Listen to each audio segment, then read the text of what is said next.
Sir, அதே மாதிரி உங்கள் கிளாஸில் வந்து நிறைய டயட் பற்றி சொல்கிறீங்க. You are always talking about diet more than 70% in your class. There's no healing without diet change. Rule number 1. Diet is very, very important. Human beings today are eating for their lust, for the taste, for what is they want, what people say. Like when I was a small boy, I get to eat chicken not every day. I get to eat chicken once a month, twice a month. Mutton is once a month when my father gets salary at the end of the month. That's all mutton. Or when a relative is coming to visit, we get mutton. No mutton, chicken. That chicken also is our own chicken. Being the farm, we don't have the money to buy chicken. So sometimes there's no chicken, we borrow from the neighbor and we buy chicken and then we return back the chicken. There's no money transfer because you're all like family. Today, you can buy chicken anytime you want. You have chicken for breakfast, you have chicken for dinner. 3 times a day you can have chicken. The people taking chicken. Or there's the easiest and fastest food to eat. 35 days, you have chicken. 35 days in Malaysia. Not that time, 30 days now. They're also making chicken without fur. As a heated environment, so he doesn't need the fur. So then there's less work to do. Where to throw the fur?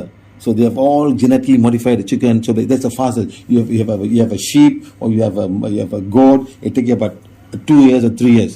A beef will take about 5 years or 6 years to grow to that size before it started to think. Even a pig. So chicken is the best. So everywhere you go, chicken is available. Everywhere in the world, chicken. So those days we never had the opportunity to eat these kind of things. We were all living in a poor family. We were fine. We were happy. Most of our diets are vegetarian, cooked by mother. Never eat anything outside. Today, there's just too much of processed food. Shop food, full of oil. You see, those days we had very little fat. Today, children having fat called cellulite. It's not going to go out very easily. So they all have it. They don't eat vegetables or vegetables is not in the diet. Today I can walk everywhere, even when I'm walking everywhere in this place, even in India, it's all about food, this diet, that diet, all carbohydrate and that's all. So food is very, very important in today's lifetime. Those days, food was not a problem. We eat, we exercise, we work, we move, we walk. Today, all are having cars to drive, motorcycles. They are not even walking and doing anything today. You can go to Indian village, you'll find a 90-year-old woman still doing very well. But today you go to the city, they all like double the size or 3 times the size of a lady in the village. They don't even walk, they just sit down, eat. They think food must eat. That's the whole trouble today. Oily food and too much of carbohydrate for non-vegetarian, too much of dal, putting uric acid and all acidic and sour food. I tell people don't even eat lemon because no plants eat lemon. But in Ayurveda and herbal, they can do whatever they like. They can do whatever they like. Medicine. Gooseberry. It is a medicine. It is a medicine. Okay, if a wound, you put lemon juice, it kills all the bacteria. You understand? So like that, you put lemon juice inside, it's acid. What does acid do? If you go into go, you can buy any of the dishwasher in anywhere, they put a lemon picture there. They put original lemon there. So what does lemon do? When do you realize that this lemon causing problem, all this sour? Because when I started getting a gastric pain, when I was much, when I was like, I'm talking about when I was like 31, 32 years old, I had a lot of gastric problem. I was just taking anti-acid pills, and so much when I go to US, I buy a lot and come and give people, hey, have anti-acid pills, it's good for your gastric pain. And not telling them, then I realized, hey, what is wrong? And then I started eating hibiscus flower. My whole gastric pain just went off the sky, out of the window. Then I started telling people, do this, do that. So I was learning a lot. I learned about anatomy. I bought anatomy books and start coloring and doing these things. So to learn, because it's all preparing myself through the Borobudur divine energy. I must be prepared to go out to the world and tell people don't eat lemon. I must know the fact. Very simple. I tell them, no animals eat lemon. You can never find a worm in lemon. Worms will die. Bacteria will die. Okay, virus don't die because viruses are different. They don't have a taste. But virus, they still have a pH in the inside of virus, and they will die automatically. So whenever you have acid food, it's a preservative. Salt is a preservative. Sugar is a preservative. Even fungus won't grow in full sugar. Even all the cheese in a small boy was full of salt. The cheese. My father used to buy cheese. It's so salty, So they put a salt there so that no fungus will grow. Today you got unsalted cheese, but it's expiry date. Last time cheese came in a tin. In 2-3 years, so you open up, it's so salty, the fungus will not even grow. They cannot grow. So like that is all preservative. So when you put too much of salt, it's going to affect you, your kidneys, your organs. So today I learned a lot of things. Today, that's why I can talk to people about explain about all of these things today. Earlier I couldn't do that. Okay. Sometimes for some certain diseases, we have to take some herbal medicine. What is your stand on that? Herbal medicine works like a poison. No herbal medicine is good to the mouth. You can a little bit. You cannot be taking in every day. You must find the root cause of the problem. Like for example, neem leaf. It's bitter. It's very bitter. I don't think any animal prefer to eat unless you force them to eat. You know, like one lady was telling me, oh, I give bitter leaf. You give 2 leaves. You put a neem leaf and something. I'm sure it's not the plant can have another choice to eat. So they have no choice but to eat that. But give them a choice, they won't eat. Like for example, even tamarind.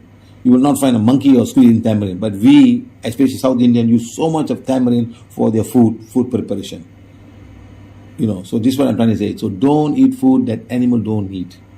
Don't eat too much of sweet fruits, sugar. It's fructose and glucose. The fructose got no work in the body.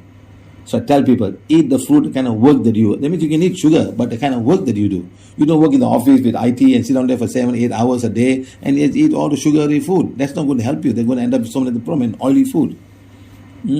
So food is very, very important for one person.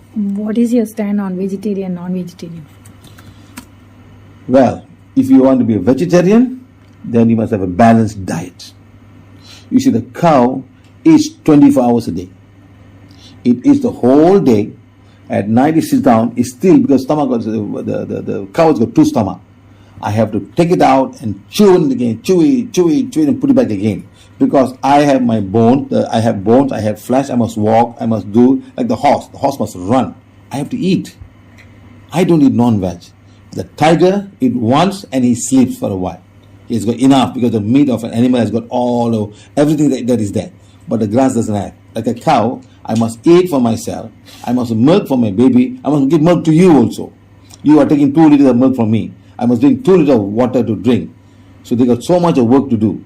So as a vegetarian, you must be very, very careful. Like some B12 doesn't come from there. So much of calcium cannot be got from food. So you must choose the kind of food and eat. And also the kind of work that you. A construction worker, you can't find he's a vegetarian. He needs a lot of muscles to be built. So easily muscle built by animal food.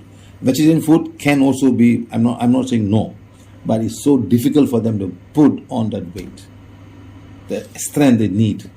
Look how strong the tiger is, how ferocious. But elephant is also strong. But elephant eats a lot. I have to eat so many tons of food to manage this whole body weight of mine. All the muscles must build.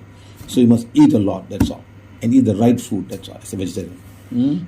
What about the energy of the food? Energy of water is same, no problem. We can bless and... No. Don't worry about that. That's all. Huh? Okay. Everybody is all very, very worried about energy. Yeah. So eating outside, sometimes people are not getting... That's what I'm trying to say. Eating outside is not a problem. But it's the kind of food that we eat outside that causes all this problem. You know what I mean? All the processed food, they put preservative. Like you buy a bread, okay? That bread can last you for maybe 10 days without getting spoiled. Like I was in Morocco. I just bought the bread from the bakery there. In 2 days, fungus were growing. They are local guys. They just fell in 2 days. Oh my God, I thought I'd bring it back to Malaysia and keep in the fridge. 2 days, all full of fungus. Just 2 days, not even 2 days. I bite, the next evening was all fungus going in there. So you must buy and eat immediately. The green one. Green one.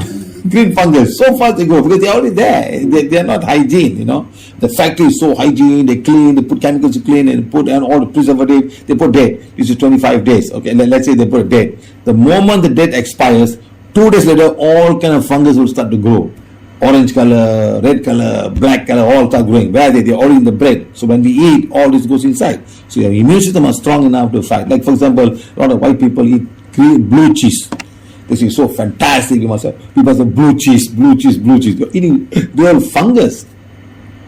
A little bit is fine, but you keep on eating, the spores of this fungus get penetrate into the cells of your. It doesn't go in the blood system, it goes to the liver. As a woman who eat a lot of bread, can have white discharge. Indonesian women eat a lot of tempeh. Tempeh is full of yeast. You can open up, you buy tempeh, you can feel the heat. There is something, life is going on.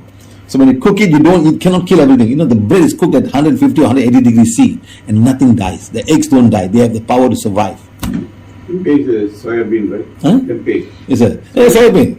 Yes, soybean. And they ferment it. The tofu fella, they do the same process, they grind it, they take and they put so many things inside and nothing grows. Tempeh is like fresh. It's very fresh. You open up, you can see all the fungus there, and they fry it and eat it. So Indonesian women can have a lot of white discharge from their private parts because of eating this kind of food. Okay, madam? Okay, sir. So what about eggs? Eggs have got sulfur. Egg to sulfur. So when you eat, see, basically what I'm trying to say is, I tell people, your feces, does it smell? If it smells, means it's in the large intestine, it's holding the food in the large intestine for 12 hours, 8 hours, 24 hours. Someone come to the toilet once a day. So imagine what stays there. So all these things will now, from the large intestine, the small intestine will not be so bad. All the bacteria, most of them are living in the large intestine. Most of the big one, little bad one, the bad ones. So they are the one bloating and giving a lot of gas. Now this gas can migrate into the blood and go to the liver, and liver becomes toxic. The smell is a smell. That's all. It's a bacteria. Bacteria produce hydrogen sulfide and sulfur dioxide, and maybe other gases. So some of the gas that people go and especially when they eat the egg and eat all the milk product, Animal protein. the animal, especially egg, a lot of sulfur. Milk. So even milk also. So the whole bathroom can smell. That means he's holding here. You know, he's holding there for 8 hours, or even 10 hours, even 12 hours, even 24 hours, depending how. And then the harm will come to your whole body slowly. I do enema 2 times a day, morning and evening. I don't want the food to be staying there for too long. And especially if you eat a lot of food in a small time, this can be worse. So try to eat such a way that there's a gap of at least about 12 hours between the food. But it's so difficult to do. That's the whole trouble. It's so difficult to do. Traveling, people. Especially in a flight. What's that? Especially in a long flight. Huh? There's a difficult part. Difficult, but no, even when I go to overseas, SIVA must have breakfast, SIVA must go for lunch, dinner, lunch. At my home, I can control myself. When I'm traveling outside, which is like when I went to these people from Spain, breakfast, dinner, they love to eat. I used to wonder, hey, these people are eating so much, how are they surviving, Now I'm going to go to South America. Same thing will happen. You come, must eat, you must eat. But I don't want to eat. Going means when I'm at home I can control my food just easily. When I go outside, I just have to follow them, and it's something like the discipline of eating food is so important that we don't have the discipline to eat food, control food, especially when you go for buffets. Buffet breakfast. Long time ago, sir, I was very good, sir. I was so much good. Now I'm losing my discipline. Those in a hotel, I give them the coupon to somebody else. Hey, you go and eat. I don't have a breakfast buffet. Now they're waiting a buffet only. You see, discipline is very important, sir. Very important. Not easy to fight the discipline. That's the whole trouble. So you visited many countries, Mm-hmm. and which country you find food are better? To me, all countries are good. Just every country has got their own kind of food. That's the whole trouble. All have their own kind of food, and each and all kind of food gives lots and lots of problems. Like for example, when you go to Mexico, it's all tortillas. When you go to India, South India, dosa, rice, pongal, rice, pulisar, rice, all rice product. North India is wheat. You understand? So all these things still carbohydrate. They can affect you so much. You got to be very, very, very careful. I remember when I first went to India for about a month, I came back, sir, I had pain in my heels. It's very good. Yes. It was uric acid. Oh my God. Following all Indian people eating all rice every morning, pongal, this one, that one, everything. I had heels pain. I even told him, I said, wait, I cannot walk. What happened? No more, enough.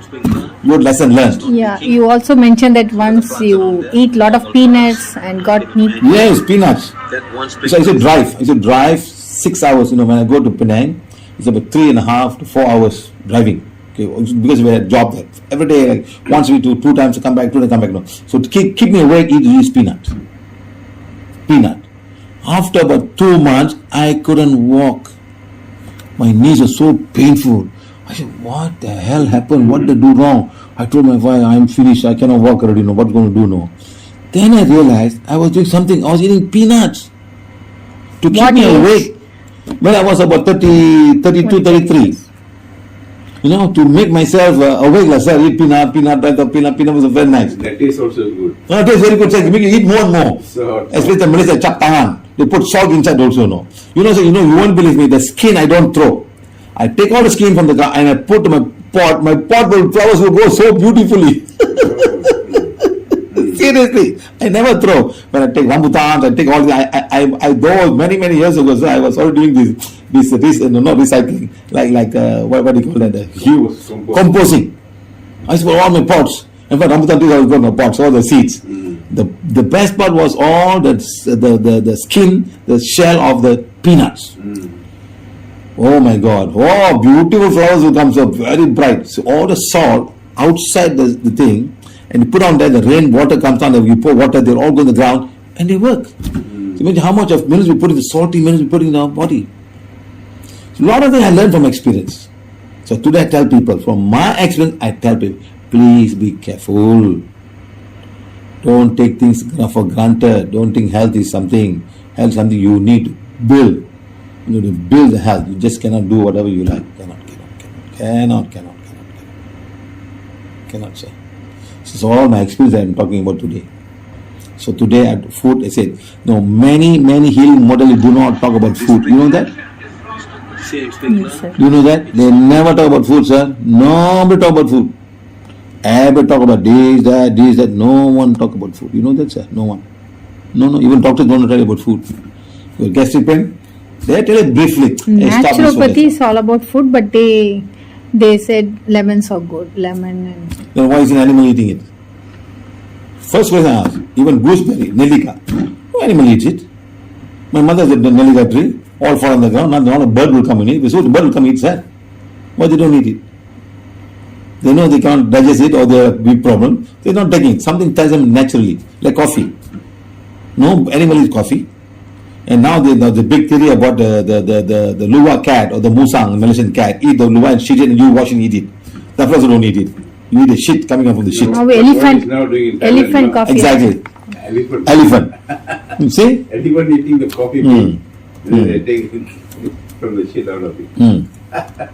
So I've been traveling around the world. I see all that and I tell people, you won't believe me, one lady, she's like 32 years old and she was arthritis pain and she was a maid. As a maid, how are you going to hold the broom to do your work? How are you going to wash? And she told me, I have a video to prove that out. So I told her, madam, I heal the pain becomes zero. I say, you want the pain to permanently go, stop eating tortillas. She eat 10 to 12 tortillas a day. Maize. And somehow, not only maize, also this wheat flour. And some are not high level, they are not high level wheat flour, they are low level wheat flour. They put all kind of none because poor people sell. So she go back home, she throw away all the 12, she eat 2 tortillas, and I met her 6 months later, not a single pain. Not a single pain. I think the next time we should talk about food in this country, sir. Summa usi kutu sabar Just pricking the injection. What will going to happen? And there shows so many testimonies of people after changing all arthritis, rheumatoid, all gone. Change of food, black magic gone, healing done, food. No food, nothing is happening.